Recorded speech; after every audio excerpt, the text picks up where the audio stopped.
que hace ya hoy 5 semanas empecé a compartir el tema sobre la envidia. Y no creí que esto iba a dar para una serie. Una vez predicado este mensaje de la envidia, primera vez el pastor me pidió el favor de que continuara con una serie, que me pusiera a estudiar las Escrituras, que seguramente el Señor me iba a dar tema ahí para poder compartirles a ustedes. Hasta hoy ya este es el mensaje número 5, la trampa de la envidia. Cuidado con caer en ella. Vamos a repasar un momentico. El primer tema que compartí sobre la envidia fue acerca de quién. Ayúdenme, por favor. Sobre Asaf. Cuando sintió, Asaf fue un ministro de alabanza del rey David, un hombre importantísimo y que tenía un cargo de suma responsabilidad al servicio de Dios, dirigir la alabanza y hacerle los arreglos musicales a los salmos que seguramente componía David.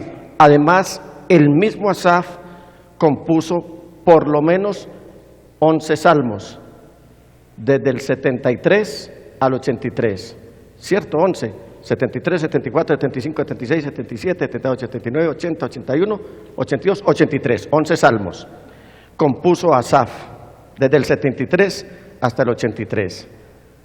Ese día vimos cómo la envidia por los arrogantes y por los soberbios y por las riquezas mal habidas, este hombre estuvo a punto de claudicar y de negociar el servicio a Dios, que era tan importante.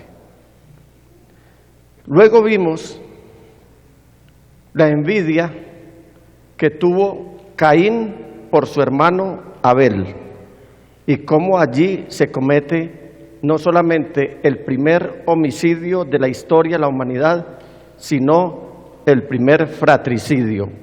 Un hermano mata a otro, el mayor mata al menor. Luego vimos la envidia que sintieron los hermanos de José por él y cómo lo vendieron esclavo a Egipto, y allí él, totalmente en una tierra desconocida, alejado de sus parientes, alejado de toda su gente, después de mucho tiempo, esto lo pueden leer ustedes desde el capítulo 37, esta historia, hasta el capítulo 50 del libro de Génesis.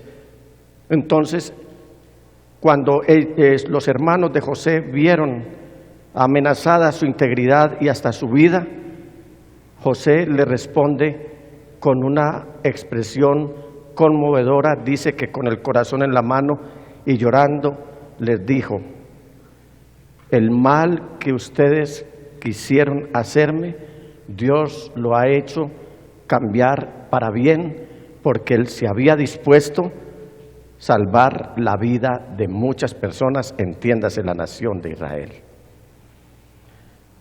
Luego vimos la envidia que sintieron Coré, levita, Datán y Abirán, sus familias, pertenecientes a la tribu de Rubén, y cómo Dios reivindicó al hombre que él había escogido, lo defendió y sucumbieron. ¿Quiénes perecieron ese día? Coré, Datán y Abirán y todas sus familias y todos sus bienes. Ocurrió algo extraordinario, sobrenatural. La tierra se abrió a los pies de ellos. Ese día perecieron por lo menos 250 personas, entiéndase, Coré, Datán, Abirán y todas sus posesiones. Dios se glorificó y confirmó al hombre que él había escogido para que guiara a su pueblo Israel por esa travesía en el desierto rumbo a la tierra de Canaán. Hoy vamos a ver la envidia como una de las armas del cobarde.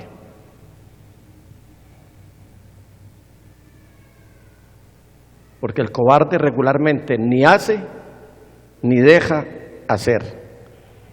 Y hemos iniciado aquí con la lectura introductoria la famosa historia del encuentro de dos ejércitos poderosos, pero uno está acobardado y otro está envalentonado. Ahí hay unos protagonistas de los cuales vamos a hablar en esta mañana. Israel tiene el enemigo histórico en su propio territorio. Piensen en esto. Uno con un enemigo en su propia casa. Allí Israel tenía a los filisteos en su propio territorio. Los habían invadido y ahora los estaban desafiando. Aquí hay unos protagonistas.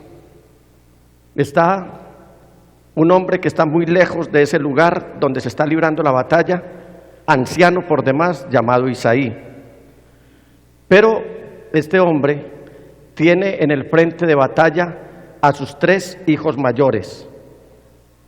Además de tener en el frente de batalla a sus 3 hijos mayores, también va a enviar a su hijo menor, al octavo de su familia, al que era pastor de ovejas, al que estaba ignorado. Ser pastor en aquella época era el oficio más vil, yo creo que todavía, en el sentido de que todo el mundo lo menosprecia. Pareciera que el pastor, de una manera antagónica, simultánea, podría ser también un cordero o una oveja que está listo para ser sacrificado.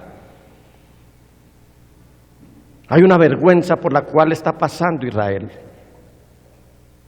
Hay una vergüenza por la cual está pasando el ejército de Israel y con él la nación de Israel. Porque si el ejército es derrotado, la nación toda va a quedar esclava de su enemigo histórico, los filisteos. Dios está oyendo y está viendo todo esto. Y en esta mañana yo quiero llamarle la atención a usted para que al analizar esta historia, si usted ha sido víctima por envidia de un cobarde que lo ha querido hacer sentir menos, Dios le hable a su espíritu y acojamos la recomendación que nos da la palabra del Señor. Lo primero que está pasando allí, no hay guerra todavía, hay un enfrentamiento, es que hay una angustia generalizada. Versículo 12 de este capítulo que empezamos a leer. Al oír lo que decía el filisteo, este nombre filisteo o Filistia en latín, hago una precisión antes de continuar con el mensaje, hago una precisión, es el nombre que le dio el Imperio Romano en el año 135 después de Cristo a lo que es el territorio de Israel, Filistia, o derivado de filisteo, que traduce en el español Palestina. Cuando ustedes se refieran a la tierra de Israel, por favor, absténganse de decir estuve o voy para Palestina. La tierra se llama Israel, porque Dios tuvo un encuentro con Jacob en su momento, y Jacob, después de haber librado una lucha con Dios, o Dios con Jacob, entonces el Señor le cambió el nombre de Jacob por Israel, que quiere decir, has luchado con Dios y con los hombres y has salido vencedor. Israel es el nombre de la tierra, no Palestina. Decirle a Israel Palestina es identificarlo con lo que hoy es los palestinos, los filisteos que están allá en la franja de Gaza, al suroccidente de lo que es el territorio de Israel. Cierro este paréntesis. Al oír lo que decía el filisteo, o sea Goliat, Saúl y todos los israelitas se consternaron y tuvieron mucho miedo. Piense usted en algo. ¿Cuántas veces a usted le han hablado duro porque se le ha parecido una persona con poder económico, con poder empresarial, con poder social, con alguna representatividad, y lo ve a usted como un enano y empieza a hablarle duro y le ha intimidado y le ha metido miedo? Aquí, en el versículo 13 ya nos empieza a hablar de un pequeñín, de un jovencito, de un aparentemente inexperto en la guerra. Y dice que David era hijo de Isaí, un efrateo que vivía en Belén de Judá. En tiempos de Saúl, Isaí era ya de edad muy avanzada y tenía 8 hijos. Sus 3 hijos mayores habían marchado a la guerra con Saúl. El primogénito se llamaba Eliab, el segundo Abinadab y el tercero Sama. Estos 3 habían seguido a Saúl por ser los mayores. David, que era el menor, diga conmigo, David era el menor, solía ir a donde estaba Saúl, pero regresaba a Belén para cuidar las ovejas de su padre. O sea que esto fue una lucha que llevaba ya muchos días. El filisteo, o sea Goliat, salía mañana y tarde a desafiar a los israelitas, y así lo estuvo haciendo durante 40 días. ¡Qué tormento! ¡Qué angustia! Que tú tengas una persona que tiene la apariencia y posiblemente sea más poderosa que tú, que te esté angustiando, te esté alimentando por la mañana y por la tarde, que te esté desafiando, que te esté menospreciando, que te esté intimidando, que te esté llevando hacia la lona, que te quiera arrinconar. Aquí no está en juego ni David, no está en juego Eliab, ni Abinadab, ni Sama, ni Isaí, ni Saúl, ni siquiera el ejército de Israel. Aquí está en juego la vida de toda la nación. Supóngase usted que sobre sus hombros repose la responsabilidad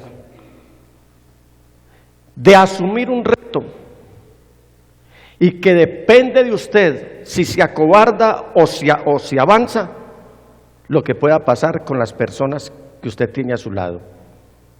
Olvidémonos de la nación, pensemos en tu familia, pensemos en tu esposa, pensemos en tus hijos, pensemos en tus hermanos.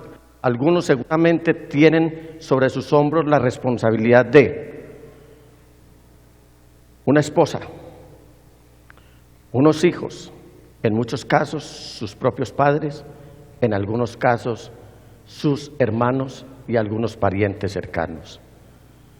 Todo el mundo tiene la mirada puesta en ti y te encuentras con que alguien viene a robarte la paz, alguien quiere incitarte para decirte que tú eres cero a la izquierda y que tú vas a ser vencido. Piensa por un instante si acaso no te llega este pensamiento: conmigo que hagan lo que quieran, pero que no me toquen a ninguno de los míos. Eso seguramente era lo que estaba pasando, y eso estaba trayendo mucha angustia en la dirigencia militar de Israel. A veces nos dejamos llevar por las apariencias y también tenemos falsas percepciones. 2, la falsa percepción. Versículo 18 en adelante. Un día Isaí, ¿quién era Isaí? Levánteme la mano, ¿quién me va a responder? ¿Quién era Isaí? El papá de David. Un día Isaí le dijo a su hijo David, o sea, esta familia estaba temporalmente desmembrada, había algunos allá en el frente de batalla, y le dice el papá, el viejo, el anciano, le dice a su hijo menor: toma esta bolsa de trigo tostado y estos 10 panes, y vete pronto al campamento para dárselos ¿a quién? A tus hermanos. Lleva también estos 3 quesos para el jefe del batallón. Averigua cómo les va a tus hermanos. Todo el tiempo la carga de Isaí era por sus otros hijos. Averigua cómo les va a tus hermanos y tráeme una prueba de que ellos están bien. Qué angustia la que estaba viviendo Isaí también. Los encontrarás en el valle de Elá. Entonces le da la dirección. Tome, esta es la dirección, mi hijo. Los va a encontrar en el valle de Elá con Saúl y todos los soldados israelitas peleando contra los filisteos. ¿Eso era cierto? ¿Era cierto que los israelitas estaban peleando con los filisteos? No era cierto. Una falsa percepción que tenía Isaí. Es como cuando uno tiene un asunto familiar. Entiéndase el caso, por ejemplo, de un embarazo de una hija. Ella sale para donde el ginecobstetra y uno está con esa expectativa de que todo está marchando bien, que la criatura que se anhela tener viene bien y que no hay ningún sobresalto. Todo está saliendo bien, pero el diagnóstico es totalmente adverso y contrario. No ha podido engendrar un hijo. No era agradable la noticia. Isaí tenía una confianza absoluta de que sus hijos, integrantes del ejército de Israel, comandados por su rey Saúl, están librando una batalla y el escenario allá en el terreno es totalmente distinto. Todos están acobardados, todos están llenos de miedo, todos están tirados hacia atrás. David va con la firme convicción de que todo está saliendo bien. Es más, escucha gritos, 3, los gritos. David cumplió con las instrucciones de Isaí. ¿Cómo las cumplió? 1, se levantó muy temprano. Voy a ver a mis hermanos, esos gigantones, porque Eliab particularmente era de una estatura muy alto de estatura también. Voy a ver a mis hermanos, y el jovencito seguramente se iba a sentir orgulloso de que sus hermanos estaban batallando y sobre todo estaban atacando y defendiéndose de los que los estaban haciendo pasar vergüenza y de los que querían hacerlos sus esclavos. Entonces dice que David cumplió con las instrucciones de Isaí. Ese muchacho no veía la hora de que amaneciera y se levantó muy de mañana y después de encargarle el rebaño a un pastor, recuerden que él cuidaba de ovejas en las montañas de Judá, tomó las provisiones, 4, y se puso en camino. 5, llegó al campamento en el momento en que los soldados, lanzando gritos de guerra, salían a tomar sus posiciones. Los israelitas y los filisteos se alinearon frente a frente. Eso debió haber sido conmovedor. Están gritando y se van a enfrentar. Están listos, están envalentonados. Pero va a pasar algo con lo cual ni David, ni Isaí, lejos de ahí, estaban esperando que se diera. La huida. Cuando él creía que se iban a enfrentar sus hermanos y el ejército de Israel con el ejército filisteo y con ese paladín Goliat al frente, ustedes ya vieron cómo iba de bien armado. Entonces dice el versículo 23: David, por su parte, dejó su carga al cuidado del encargado de las provisiones y corrió a las filas para saludar a sus hermanos. ¿Qué iba a hacer? Saludar a sus hermanos. Mientras conversaban, Goliat, el gran guerrero filisteo de Gat, salió de entre las filas para repetir su desafío y David lo oyó. ¿Qué hizo David? Lo oyó. Ya no son los gritos, va a oír es una voz desafiante. Cuando los israelitas vieron a Goliat, huyeron despavoridos. Si huye el ejército, ¿qué puede pasar con las familias y con toda la nación? Ya hemos leído que el desafío de Goliat era: si ustedes nos vencen, seremos sus esclavos. Y qué dicha tener a los filisteos como esclavos. Pero si nosotros los vencemos, ustedes serán nuestros esclavos. ¡Qué miedo! ¡Qué terror! Porque los filisteos de alguna manera ya tenían mucho conocimiento en estrategia militar. Aparte de eso, que ellos sí tenían la manera de poder fabricar armas de hierro en ese momento. Ellos eran forjadores de hierro, ya fabricaban carros de guerra y todo. Israel todavía no tenía esa facilidad, no tenía esa experiencia. Entonces aquí el desafío es muy grande. Aquí el desafío es de pavor, de terror. Dice el versículo 27. No, vamos al versículo 26, 5, el desafío.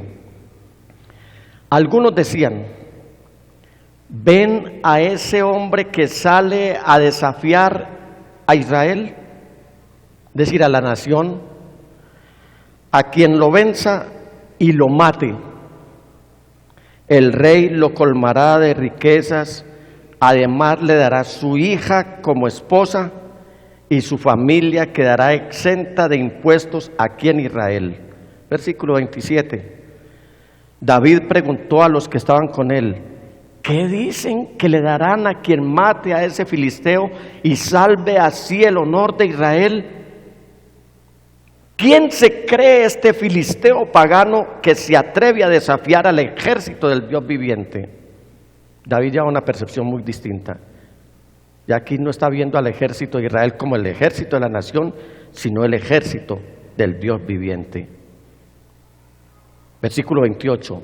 Al que lo mate, repitieron, se le dará la recompensa anunciada. ¿Qué hizo David? Él era ignorado por sus hermanos. Él cuidaba ovejas. Pero una de las cartas de presentación de este jovencito, de este muchacho, que no tenía ninguna experiencia como soldado profesional, era que cuando una fiera llegaba a atacar su rebaño, dice, fuera león o fuera oso, los que saben de animales pueden entenderme en esta mañana que el león es muy hábil para atacar, ataca de frente, y el oso se agazapa esperando que la víctima pase para lanzarse. A David ninguna de esas dos fieras lo pudo vencer. David tenía una experiencia impresionante y aunque era menospreciado por sus hermanos, nadie sabía de las vivencias de él en las montañas de Judá mientras cuidaba las ovejas de su papá Isaí. Cuando Saúl le dice, bueno, ¿y tú cómo vas a pelear contra este hombre? Entonces le van a poner el uniforme de soldado profesional y David no es capaz con él. Supóngase, caminando con polainas, con escudo, con todo ese muchachito, no podía con todo eso encima. Mejor prefirió ir a un arroyo y escogió 5 piedras a manera de lajas. Ahorita terminamos de ver esta historia. Pero ningún arma pudiera hacer algo especial si no fuera por la fe con la que David estaba saliendo a enfrentar a este paladín, a este Goliat, a este hombre que les estaba no solamente intimidando, sino que les estaba haciendo pasar mucha vergüenza y que los tenía a punto de volverlos sus esclavos. Pero va a pasar, esta historia va a tener un giro. Y es que va a ocurrir algo hacia David, es el menosprecio. 6, el menosprecio. Eliab, el hermano mayor de David, o sea, se van a encontrar el mayor y el menor. Eliab, el hermano mayor de David, lo oyó hablar con los hombres y se puso furioso con él. ¿Qué había ido a hacer David al frente de batalla? Había ido a llevarles provisiones, había ido a ver cómo les estaba yendo, tenía que llevarle un informe a su papá Isaí de cómo estaban sus hermanos. A eso era lo que había ido David. Sin embargo, su hermano mayor, uno de los que los menospreciaba, uno que estuvo a punto de ser ungido rey de Israel, si no es porque Dios interviene. Léanse esta historia que está en el libro de Samuel.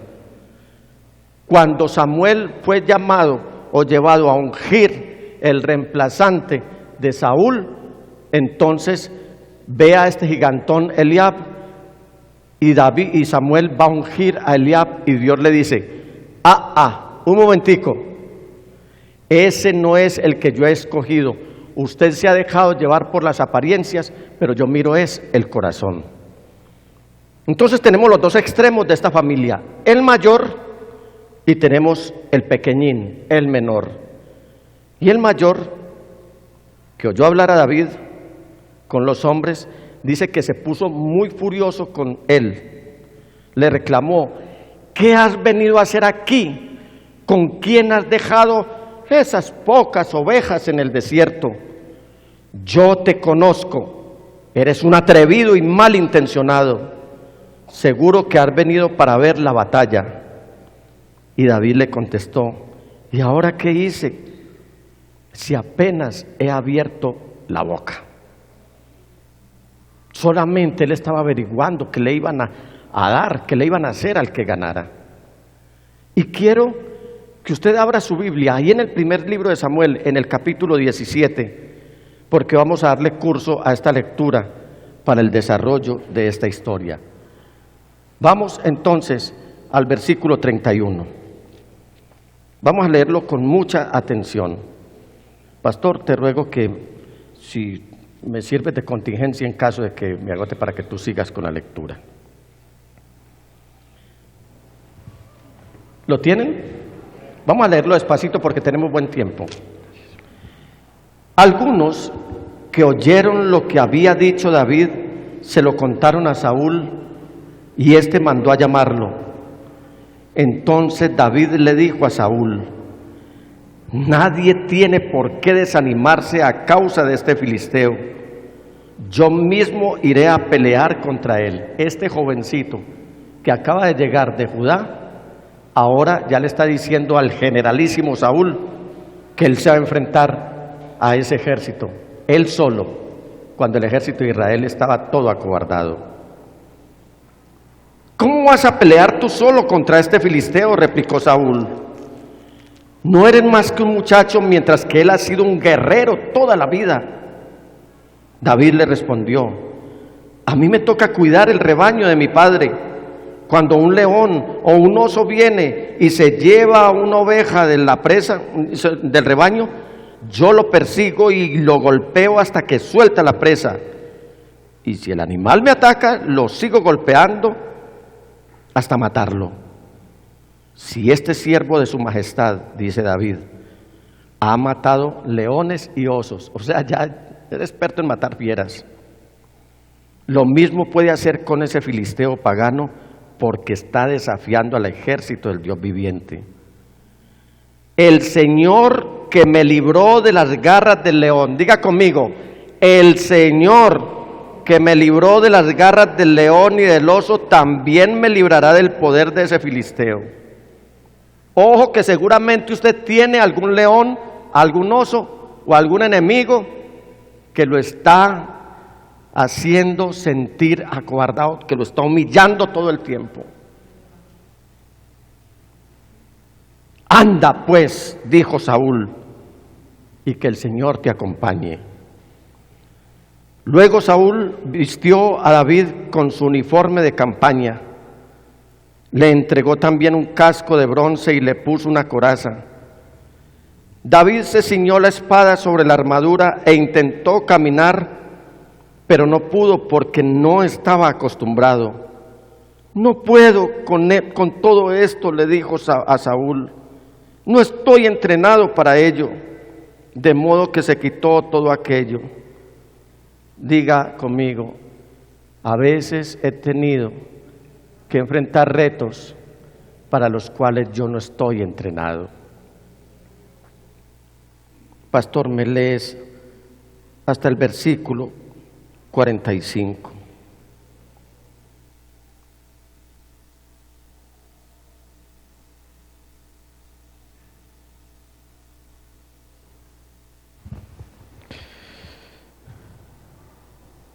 No puedo andar con todo esto, le dijo a Saúl. No estoy entrenado para ello. De modo que se quitó todo aquello.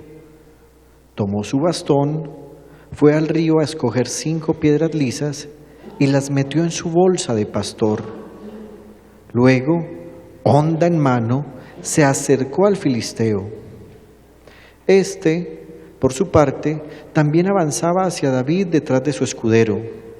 Le echó una mirada a David y al darse cuenta de que era apenas un muchacho trigueño y buen mozo, con desprecio le dijo: ¿soy acaso un perro para que vengas a atacarme con palos?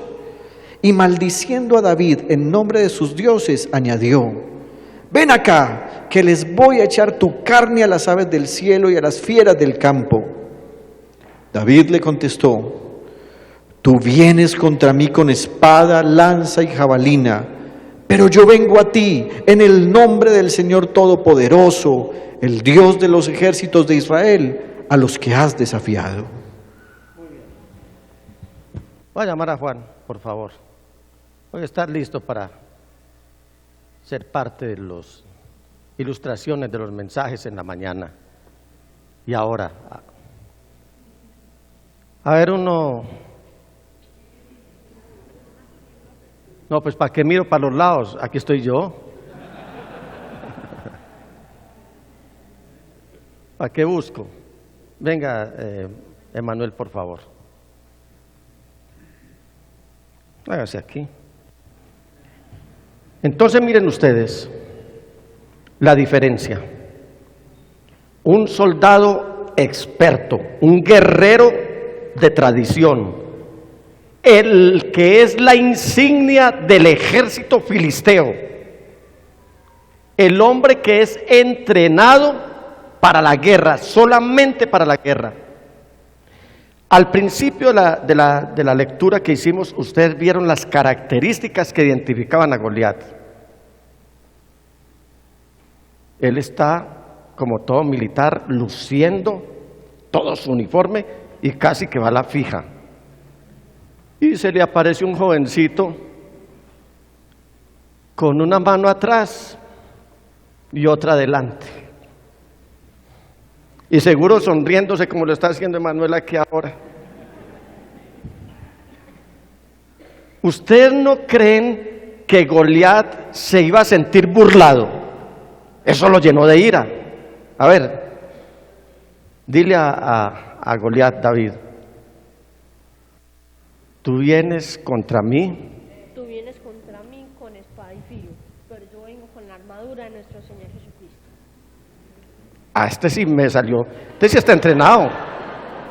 Este sí está entrenado. ¿Eh? Sí. Dile tú, empecemos por Goliat. ¿Tú crees que yo soy un perro? ¿Tú crees que yo soy un perro? ¿Que soy un inexperto? ¿Que soy un inexperto? ¿Que soy una persona a la que tú te puedes burlar? ¿Que soy una persona a la que tú te puedes burlar? ¿Y tú qué le dices? Tú vienes contra mí con espada y filo, pero yo vengo con la armadura de Dios. Vamos a ver qué pasó. Hay una diferencia abismal. En este momento, aún aquí, si Juan le da por cargar a Emanuel, lo carga fácilmente, ¿cierto? ¿Lo quieres cargar? No.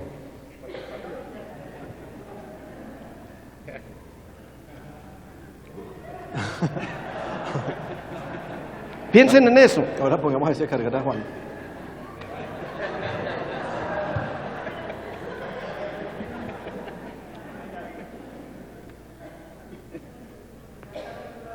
Ahora hágame un favor y cargue usted a Juan.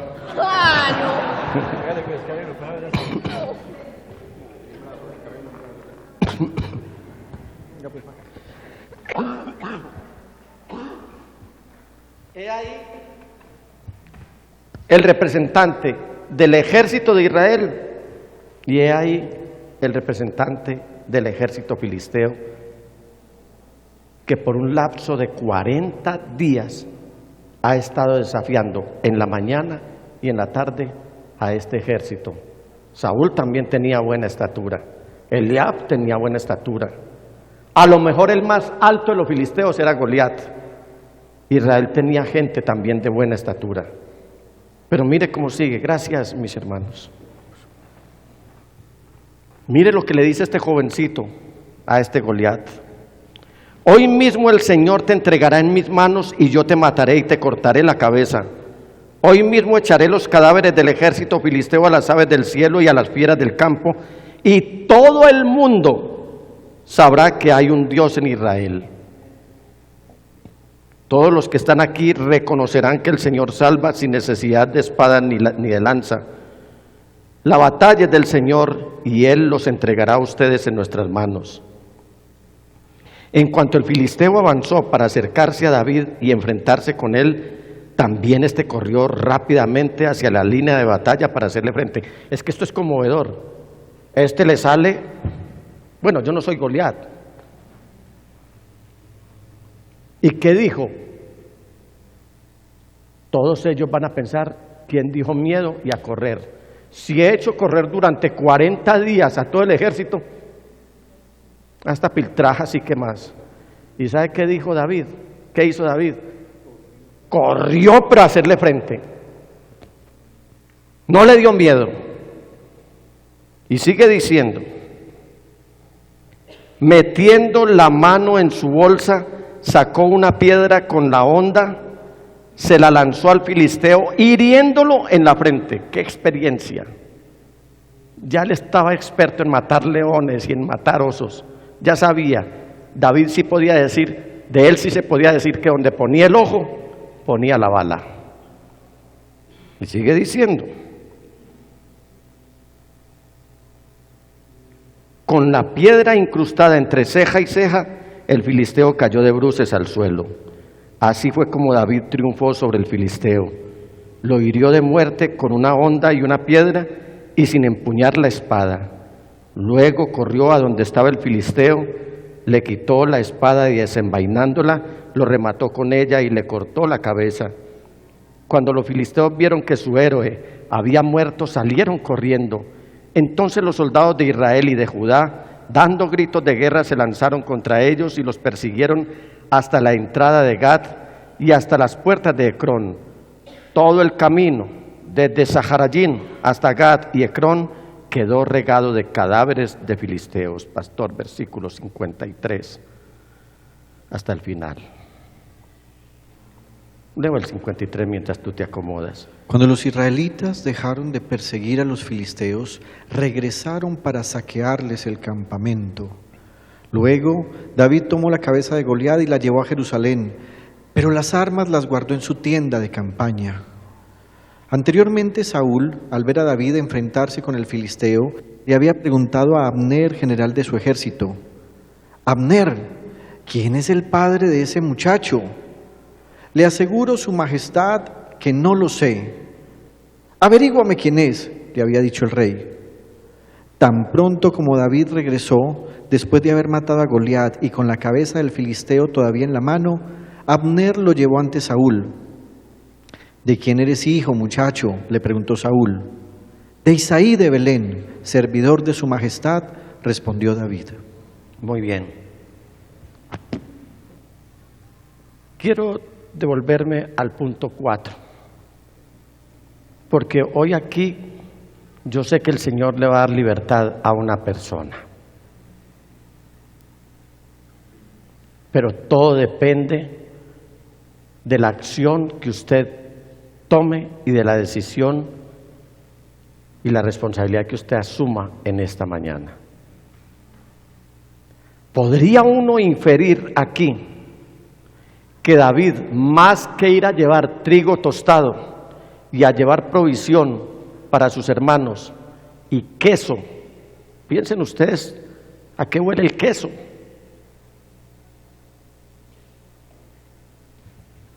Veo algunos sonrientes, si saben a qué huele el queso, ese que no está refrigerado, y aún refrigerado, sabe bueno, pero huele muy maluco. Siento que el Espíritu Santo estaba David estaba tan ciertísimo y tenía la presencia del Espíritu Santo en su vida, que más que ir a hacer el mandado como usualmente lo hacía, él ya había sido preparado por el Espíritu Santo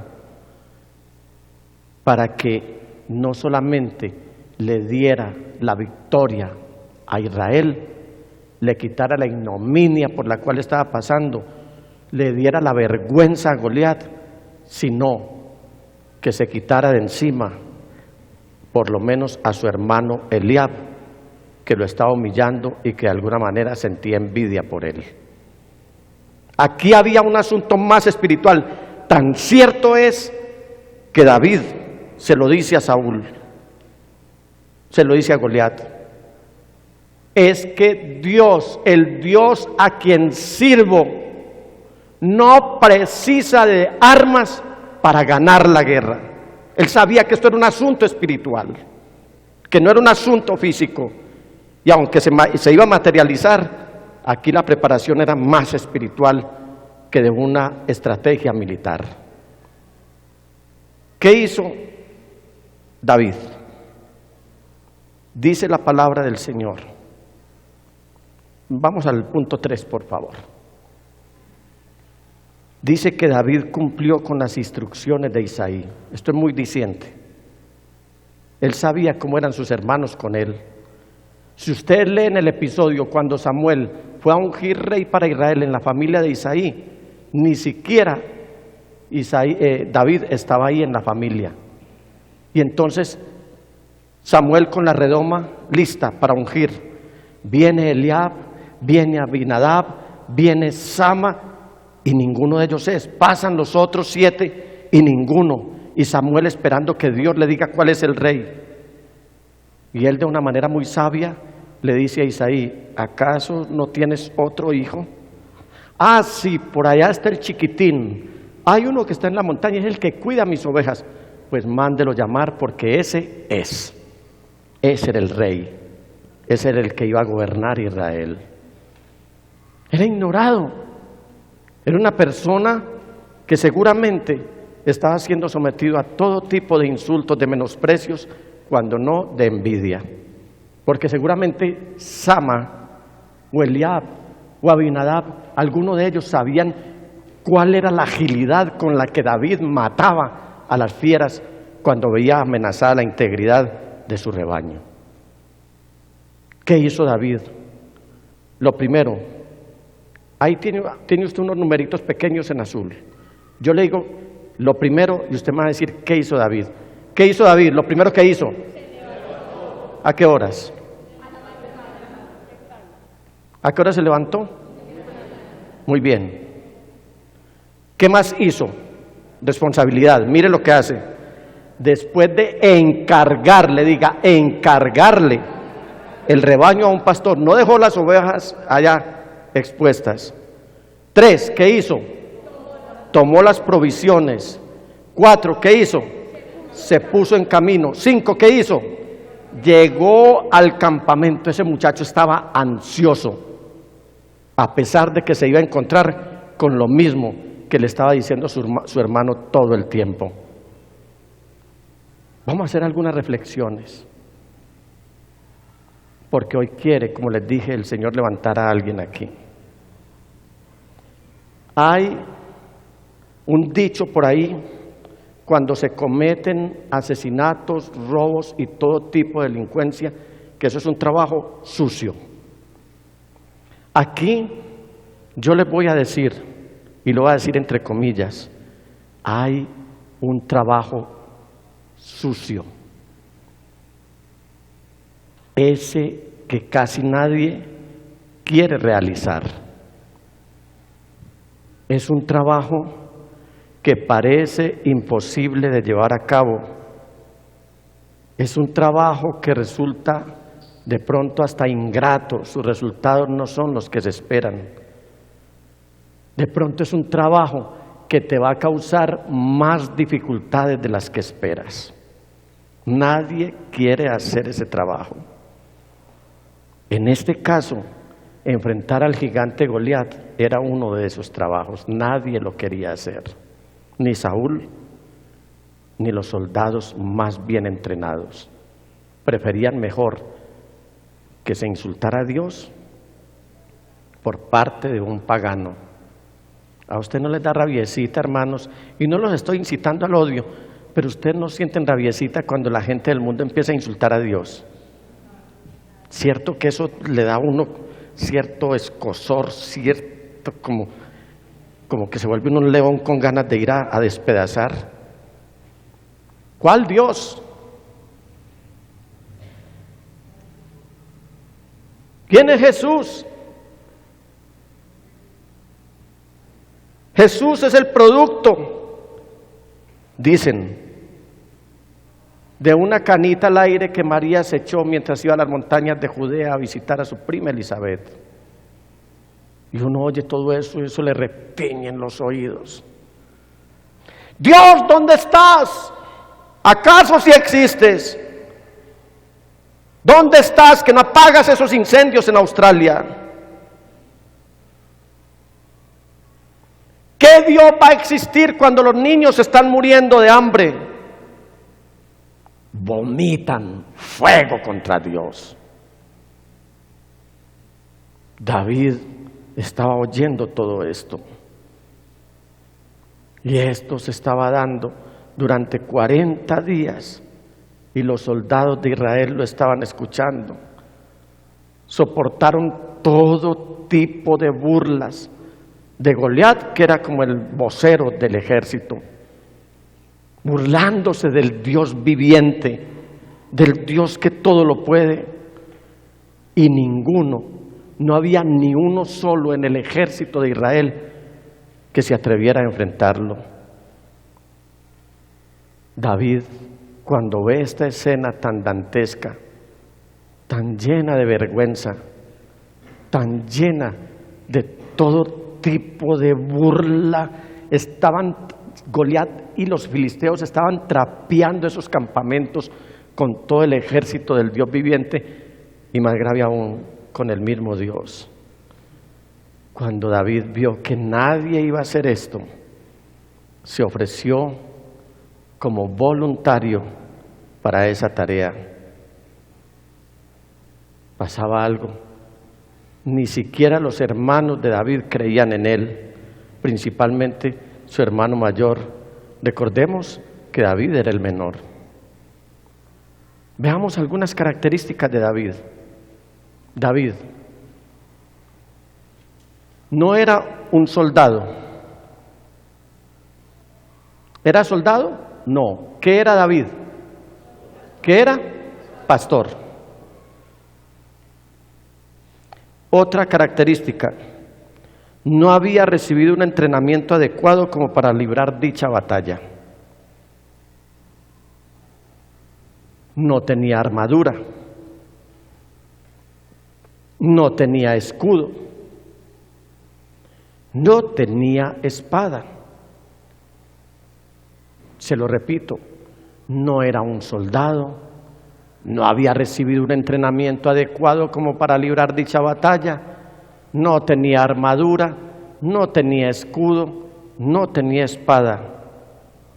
Pero, dígale al que tiene a su lado, pero, dígaselo bien duro, despiértelo, dígale, pero. sí tenía un espíritu dispuesto. Sí tenía un espíritu dispuesto y una fe inconmovible e inalterable en el único Dios, y confiaba en que Él le daría la victoria. Y mira lo que ocurrió. Todos ya vimos la historia. Pregunta: ¿sabes de una tarea que otros tienen miedo para abordar? ¿Sabes de alguien que tiene miedo de enfrentar una tarea? ¿Qué te está impidiendo a ti para ofrecerte como voluntario para hacer el trabajo? De pronto algún cobarde por envidia te ha subestimado al punto de hacerte creer que eres un incapaz o un bueno para nada. Yo te ruego que mires esta historia, que la consideres como el impulso que llevas esperando varios días, quizás años, para dar un paso al frente y realizar grandes cosas para Dios. Todo el mundo sabe que un libro no se juzga por su pasta, pues es lo que se encuentra adentro lo que cuenta. El Señor no te mira por tu apariencia, sino por la disposición de tu corazón. Recuerda que hoy el Señor Jesús está de tu lado, y si Él está contigo, ¿quién podrá contra ti?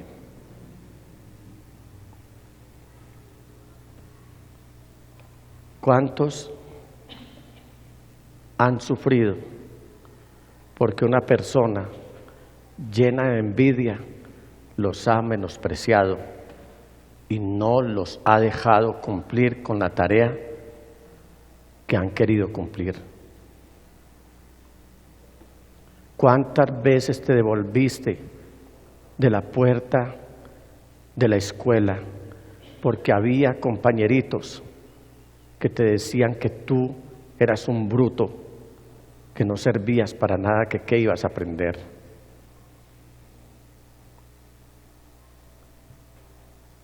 No sé si hay aquí alguno que en su casa su propio papá o su propia mamá vio en ti algunas dotes que te podrían hacer sobresaliente y por envidia te anularon.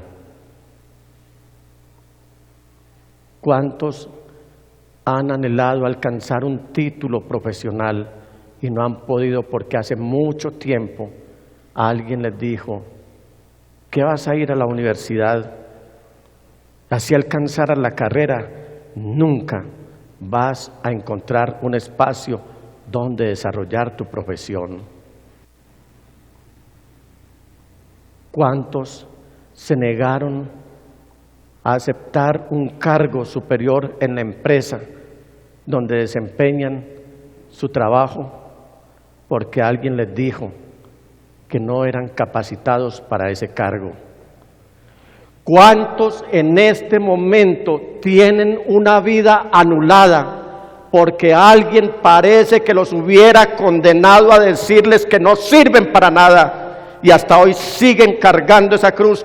¿Cuántos suspendieron sus estudios porque cuando quisieron ser alguien en la vida, en la mitad de su carrera se les apareció un Eliab que les dijo: ¿qué haces aquí? Quítate de aquí. ¿Cuántos han visto frustrados sus planes? ¿Cuántos han visto frustradas sus vidas? ¿Cuántos en este momento están cargando con su propio dolor, con su propia amargura, porque alguien parece que los hubiera confinado a vivir una vergüenza para toda la vida? Hoy es necesario que, como David, te levantes.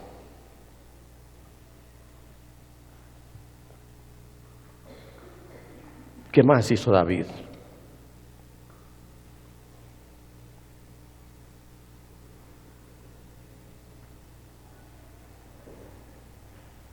Si es posible, deja transitoriamente lo que has venido haciendo y en lo que no estás contento, en lo que no estás agradado, y parece que estuvieras condenado ahí, como a decir, esto fue lo que me tocó en la vida, no tengo esperanzas de más.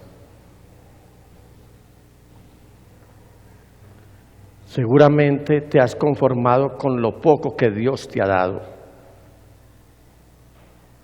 ¿Yo para qué más? David tomó las provisiones, pero no se quedó con ellas en la esquina diciendo, ¿yo qué voy a ir por allá? Diario estoy yendo, casi diario, a llevar estas provisiones. ¿Para qué voy a volver esta vez? Mira, quizás esa vez que tú no has querido hacer el último intento es la puerta que Dios te está abriendo para hacerte brillar sobre los demás. No para que tú te impongas con soberbia, no para que te impongas con burla y con sorna, ni siquiera para que te vengues de aquellos que han sentido envidia por ti, que te quieren anular, sino para que luzcas con toda lujo de detalles el lugar donde Dios te quiere tener. ¿Hay alguna persona aquí que viene cargando una frustración porque alguien les dijo un día, ¿qué haces aquí? Tú lo único que sirves es para ocupar un espacio en la tierra y para gastar ropa. ¿Alguien está sufriendo su propio dolor? Sin temor a que sea señalado o señalada, yo le invito para que levante su mano, porque hoy hay libertad en el nombre de Jesús. Gracias, mi hermana. Gracias, mi hermana. Si pueden pasar, porque vamos a ministrar libertad en esta mañana. Pónganse de pie, por favor.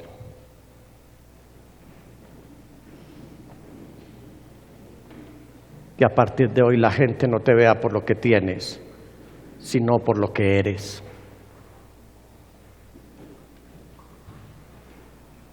A David se lo dijeron, tienes un poquito de ovejas ahí,